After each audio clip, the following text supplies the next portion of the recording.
नमस्कार प्यारे विद्यार्थियों, अब सभी 11वीं क्लास के छात्र छात्र ध्यान दें कि हमारे गद्य खंड में, काव्य खंड में तो काफी हो गया है, गद्य खंड में एक लेसन है और लेसन देखिए जामुन का पेड़ पाठ का नाम है और लेखक हैं कृष्ण चंद्र। और ये वो पाठ है प्यारे बच्चों जो अभी बोर्ड में जो सिलेबस को कोरोना के कारण से कम ज्यादा किया है, तो ये लेसन हमारे सिलेबस में है भी, इसे हटाया नहीं है। ठीक है, तो हालांकि कुछ पढ़े हुए लेसन हट गए, खैर कोई बात नहीं, जो पढ़ लिया तो ज्ञान तो प्राप्त हुआ ही है। हाँ, ये बात है कि एग्जाम में नहीं आ रहे, कोई बात नहीं है। तो जो अब वो लेसन अगर पढ़ेंगे जो अपने सिलेबस में हैं, आगे एग्जाम में काम आएंगे। तो कुछ तो हमने पढ़ लिया, कुछ बाकी है। तो गद्य खंड में 8वां पाठ जो है जामुन का पेड़ यानी कृष्ण चंद्र जी इसके लेखक हैं, तो इनके बारे में जानना बहुत जरूरी है। तो आज बढ़ रहे हैं इनका हम लेखक परिचय। ठीक है, तो बड़े प्यार से ध्यान से आपको सुनना है सभी 11वीं क्लास के विद्यार्थियों को। तो ध्यान दें प्यारे बच्चों, जैसे हमने मुंशी प्रेमचंद का जो जिक्र करते हैं तो वो जिक्र आता है कि मुंशी प्रेमचंद एक बहुत अच्छे उपन्यासकार तो थे और निबंधकार भी थे, लेकिन उनकी कहानियां बहुत विश्व प्रसिद्ध, मतलब कहें कहानियां उनकी है, बहुत प्रचलित कहानियां हैं। तो मुंशी प्रेमचंद के बाद में अगर किसी व्यक्ति को कहानीकार कहा जाए, कहानियों का एक रचनाकार कहा जाए, वो रचनाकार है, वो लेखक हैं कृष्ण चंद्र जी। और एक अच्छी बात ये है कि ये 1930 में है, लाहौर भी गए हैं, अलग अलग धर्मों की शिक्षा का और कई इनका वो रहा है, शिक्षा का भी अलग अलग रहा है। तो प्यारे बच्चों, जैसे ये जो कृष्ण चंद्र जी हैं, ये ऐसे एक लेखक हैं कि ये जो यहाँ हिंदी जगत में कहानी लिखने के बावजूद इन्होंने अपना जो रुख है वो फिल्मी दुनिया की तरफ भी कर लिया था। मतलब जो बॉलीवुड कहे हम, फिल्म जगत के उधर इनका रुख हो गया, तो वहां ही पटकथा लिखने का भी इनका चला है। तो काफी अच्छी बातें हैं। और एक फर्स्ट ऑफ ऑल आपको बता दो इंटरेस्टिंग बात, ये जो पाठ है जामुन का पेड़ इतना ज्यादा हंसने हंसाने वाला रहेगा आपके लिए कि अब तक आप इतने भी पाठ पढ़े हैं, उन पाठों में उससे आपको लगा कि हायर सिलेबस के अकॉर्डिंग है, ठीक है पढ़ लिया, लेकिन कोई इंटरेस्टिंग वाली बात नहीं थी। लेकिन इसमें जो है जामुन का पेड़ एक हास्य विनोद को उजागर करता है। और हास्य विनोद का मैं आपको टारगेट बता दूं, हालांकि बताना तो कई परिचय था, लेकिन आपको थोड़ा बता दूं कि जामुन का पेड़ है एक हास्य विनोद व्यंग्य पाठ है। व्यंग्य का मतलब होता है किसी को डायरेक्ट नहीं कहकर उससे इनडायरेक्ट रूप से कमेंट करते, व्यंग्य करते, वो होता है। तो प्यारे बच्चों, जो जामुन का पेड़ है इसमें हास्य व्यंग्य हास्य विनोद व्यंग्य है। और एक इसकी बात ये है कि ये जो पाठ है इसमें हास्य किसको लेकर है, इसमें हम सब इसमें सम्मिलित होते हैं। कैसे कि जो आमजन आज की दुनिया जो है उसमें सभी जन क्या करते हैं, किसी भी बात, कुछ व्यक्ति होते हैं जो किसी बात को, चाहे वो पहनावा है, खान पान है, रहन सहन है, उसको बहुत बड़ा चढ़ाकर कहते हैं। तो हिंदी व्याकरण में एक अलंकार चलता है अतिशोक्ति अलंकार। ठीक है तो अतिशोक्तिपूर्ण बातें यहाँ पे होंगी। अतिशोक्ति का मतलब होता है किसी छोटी सी बात को भी बहुत बड़ा चढ़ा करके कहा जाता है। मान लीजिए कोई व्यक्ति अगर मूंगफली खा रहा है, मूंगफली के दाने खा रहा है, तो वो जब बैठे हैं तो वहां पे मूंगफली नहीं मांगेगा, वो कह के पहले से उनको छील के रखते हैं और कहते हैं अरे हमारे बादाम पकड़ाइए, बादाम दीजिए, बादाम खाइए। तो है तो मूंगफली, लेकिन बोला क्या जा रहा है, बादाम बोला जा रहा है। तो वही बात है कि किसी छोटी मोटी वस्तु को भी क्या है लोग बड़ा चढ़ाकर बताते हैं।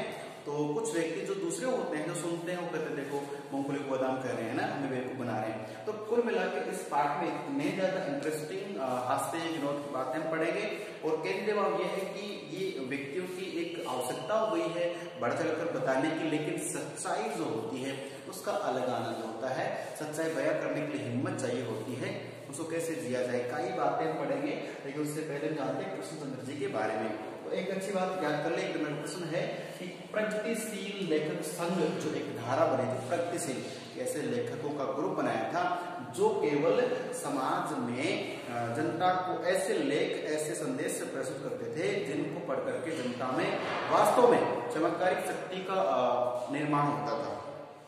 तो जो प्रगतिशील लेखक संघ है उनमें बहुत से लेखकों का नाम आता है, उसी में से एक है कृष्ण चंद्र जी, ये बात ध्यान रखना है।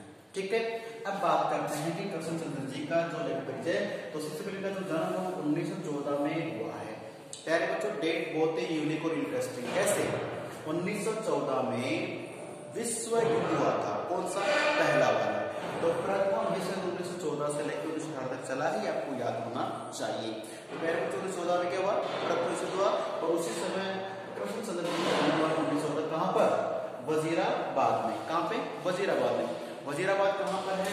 ये वजीराबाद एक गांव का नाम है, जबकि जिला गुजरातकला, गुजरातकला नाम से एक गांव है, जिला है, और राज्य है पंजाब। पंजाब राज्य में, अब सोचिए वहां तो पंजाबी सिख संप्रदाय है, पंजाबी भाषा है, लेकिन ये जो महोदय हैं इन्होंने क्या किया है, ये महोदय ने ये कहूँ आपको बताऊं कि इन्होंने अंग्रेजी में एमए किया है, उर्दू में भी अच्छी एजुकेशन प्राप्त की है, लेकिन सोचने की बात यह है कि ये हिंदी की बात करें तो हिंदी में इन्होंने काफी इनका आगे यानी कि बहुत अच्छे हस्ताक्षर रहे था, प्रसिद्धि प्राप्त हुई है और इन्होंने बहुत कुछ लिखा है, तो पढ़े आगे चल के। तो इनका जन्म 1914 वजीराबाद पंजाब में हुआ है और रचना इनकी बहुत इंपॉर्टेंट है, ध्यान से पढ़नी है, रचनाएं याद भी रखनी है हमारे को। पहली रचना का नाम है एक गिरजा, एक गिरजा एक खंडक। तो देखिए गिरजा, गिरजा घर होता है उसी बात करते, एक गिरजा एक खंडक। खंडक से मैं आपको बता दूं ये पंजाबी भाषा का शब्दावली है। खंडक का मतलब होता है कुछ सैनिक होते हैं, सैनिक आप छुप करके रहते हैं, अपनी जो कुटिया कहूँ या टेंट कहूँ वो बना करके रहते हैं, वो क्या करते हैं जमीन में बहुत गहरा गड्ढा खोद के खाई बनाकर उसमें रहते हैं, उसे खंडक कहा जाता है। ठीक है, तो एक गिरजा एक खंडक हो गया। फिर यूकेलिप्टस की डाली, एक ये पौधा होता है जो काफी अलग होता है, यूकेलिप्टस पौधा है, एक पेड़ का नाम, पौधे का नाम है, तो यूकेलिप्टस की डाली, ये इसका लेसन है अगला। और फिर शिकस्त, शिकस्त आप समझते होंगे, शिकस्त का मतलब होता है हमारे अपना जो प्रतिद्वंदी होता है, दुश्मन तो नहीं मानना चाहिए, बट जैसे आप दो दौड़ कर रहे हैं तो आप चाहते हैं कि हम दो दौड़ रहे तो मैं फर्स्ट आऊं, और वो चाहता है कि वो फर्स्ट आए, तो दोनों एक दूसरे को क्या देते हैं, शिकस्त देते हैं, हार देते हैं, परास्त करते हैं, उसे कहते हैं शिकस्त। फिर है जरगांव, फिर बच्चों मैंने यहाँ पे एक नुक्ता लगाया है, तो ये क ग ज फ, ये मुस्लिम युग है, जैसे उर्दू शब्दावली होती है, तो उर्दू शब्दावली का जो प्रयोग करते हैं उसमें ये जरगांव, इसको अलग तरीके से बोला जाता है जरगांव। तो जरगांव की रानी, ये बिंदल लेख है। और फिर है सड़क वापस जाती है, आप जानते हो प्यारे बच्चों की, जैसे मान लीजिए आपके घर से लेके सड़क मतलब मेन रोड तक एक सड़क है, एक मार्ग है, तो वो सड़क जा रही है या वापस आ रही है, कंफ्यूज हो, तो ये लेखक महोदय कहते हैं कि सड़क वापस जाती है, हमारे घर से वापस जाती है, घर को आती है।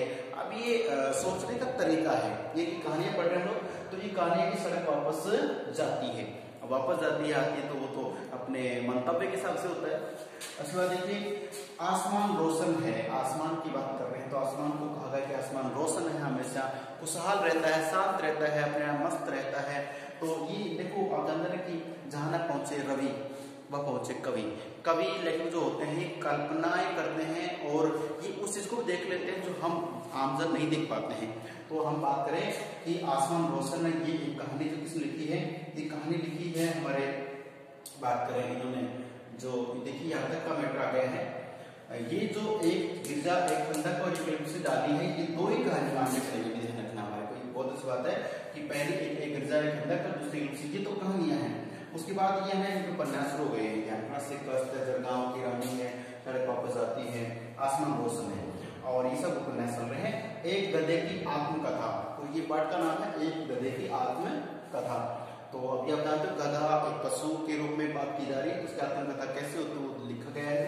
और अन्नदाता, ठीक है, ये अन्नदाता के बाद में है हम वहसी हैं, तो वहसी का मतलब ऐसे तो हो जाता है कि हम थोड़े निर्दयी प्रकार के हैं, हम कोई भी गलत जो कार्य है वो कर रहे हैं, तो लेखकों को लगता है कि वैसे हम गलत हैं, तो हो उसकी कहीं ना कहीं कोई ऐसी चीज है जो हमें नहीं करनी चाहिए, हम करते हैं, तो उसके हिसाब से हम वैसे बताए गए हैं। जब खेत जागे, तो सीधी सी बात है, कई कुछ लोग व्यक्ति बोलते हैं कि जमीन का भी एक टाइमिंग होता है, कल तक का जिस जमीन में से इधर भी कुछ व्यक्ति रहते, इधर कुछ रहते, बीच में खाली प्लॉट है, उस खाली प्लॉट का हम क्या यूज करते हैं, जाहिर सी बात है कचरा कूड़ा ही उसमें डालते हैं, ठीक है, या कोई जैसे बिल्कुल खुला सामान्य है तो उसमें वाहन खड़ा कर देते हैं, कुछ ना कुछ लोग उसमें कहीं ना कहीं यूज करते ही हैं। तो सीधी सी बात है कि जैसे जब उस प्लॉट का एक टाइमिंग आता है, समय आता है, तो उसमें बहुत कुछ होता है, बिल्डिंग बन जाती है, कॉम्प्लेक्स बन जाते हैं या कुछ और बन जाता है। उसी प्रकार से खेत होता है ना, तो ऐसा कहते हैं कि जब खेत जागे, अर्थात खेत भी इंसान को एक बुलंदी तक पहुंचाता है, तो जब खेत जागे अर्थात उसका समय अच्छा जाता है, वो बहुत कुछ करता है। आगे है 52 पत्ते, तो 52 पत्ते का मतलब प्यारे बच्चों की जैसे ताश के 52 पत्ते होते हैं, उसका गेम है, वो 52 पत्तों से ही एक व्यक्ति तो बहुत अच्छा एक्सपर्ट बन जाता है, दूसरा है वो हार जाता है। तो 52 पत्तों का खेल एक दिमाग का खेल है। फिर है एक वायलिन, वायलिन आप समझते हो बजाने का सारंगी जैसा होता है, वो काम आता है। तो पार्ट का नाम वायलिन है, इसका मतलब है कि वायलिन क्या होता है, क्या इससे फायदे नुकसान होते हैं। उसके बाद देखिए एक वाली बात में है समंदर के किनारे, वायलिन समंदर के किनारे। तो ये एक लेसन है कि एक वायलिन समुद्र के किनारे, पूरा एक लेसन है। तो वायलिन जो है समुद्र किनारे बजने का क्या है, इसके बाद है कि कागज की नाव। अब जाहिर सी बात है कि एक बचपन की अवस्था होती थी, तो जैसे पहले के जमाने में बरसात हो रही है, पानी बहकर चल रहा है, तो जो बच्चे होते थे वो बच्चे कागज की नाव बनाते उस पानी में छोड़ दिया करते थे और नाव काफी दूर तक बहती जाती थी। अब सोचिए देखिए कि कागज काफी सॉफ्ट होता है पानी के हिसाब से, तो वो कागज कब तक गलता है और कब तक चलता है, ये देखने की बात है। और अक्सर हम लोगों ने भी ऐसा किया है, कागज की नाव बनाते हैं और उसमें कुछ कंकर पत्थर हल्के हल्के रख देते हैं कि वो डुले नहीं, और वो काफी दूर तक जाते थे पानी के भाव के हिसाब से, और जब वो पूरी गल जाती तब वो डैमेज होती थी। तो कागज की नाव ठीक है, ये बच्चों के खेल की बात है, लेकिन यहाँ पे क्या है कागज की नाव, तो ये कल्पनाएं है कि मनुष्य के जीवन से लेकर मृत्यु तक कुछ दशाएं होती, उनको उजागर करती कहानी उपन्यास मेरी यादों के किनारे। तो मेरी यादों के किनारे ये भी इनका लास्ट उपन्यास है। देखिए इसमें तो यादें समझते हो कि आप जब से आपको होश आता है कि हाँ मैं सब कुछ समझता हूँ, तब से लेके और एंडिंग तक या मृत्यु तक हम कितना कुछ करते हैं, कितना कुछ याद रख पाते हैं, ये उपन्यास है। और उसके बाद देखिए सम्मानित बात करें तो साहित्य अकादमी पुरस्कार मिला है, इनके अलावा और भी बहुत से पुरस्कार मिले जिनका जिक्र नहीं किया गया है, कोई बात नहीं है। इनकी मृत्यु सन 1977 में हो जाती है। लेकिन प्यारे बच्चों ध्यान रखना है कि कृष्णचंद्र जी जो हैं वो हास्य विनोद उपन्यासकार भी हैं, इन्होंने नाटक लिखे हैं, रिपोर्टाज लिखे हैं, निबंध लिखे हैं, लेकिन जो इनको प्रसिद्धि मिली है, जो इनको नाम मिला है, वो मिला है कहानीकार का, कि बहुत अच्छी कहानियां लिखते हैं। और हम और आप मिलकर जो कहानी पढ़ने जा रहे हैं कौन से कृष्णचंद्र जी कहानी है जामुन का पेड़। अब जामुन का पेड़ है, उसमें क्या लगेगा, कैसे लगेगा, तो ये कहानी है एक यूं कहूं इसकी हास्य विनोद, यानी कि कहानी बहुत आपको हंसाएगी, हंसाते हंसाते लौटपोट तो आप हो जाएंगे, इतनी ज्यादा अच्छी कहानी है। लेकिन उस कहानी के पीछे इनका मकसद क्या है, मकसद है कि कोई व्यक्ति वो किसी बात को कितना बड़ा चलाकर कहता है जबकि सच्चाई कुछ और होती है। तो प्यारे बच्चे इस कहानी को पढ़ने जा रहे हैं, तो वो ये तो हो गया, कई परिचय हो गया है। अब इसके बाद पढ़ेंगे हम क्या, कहानी को पढ़ने जा रहे हैं, ध्यान रखना।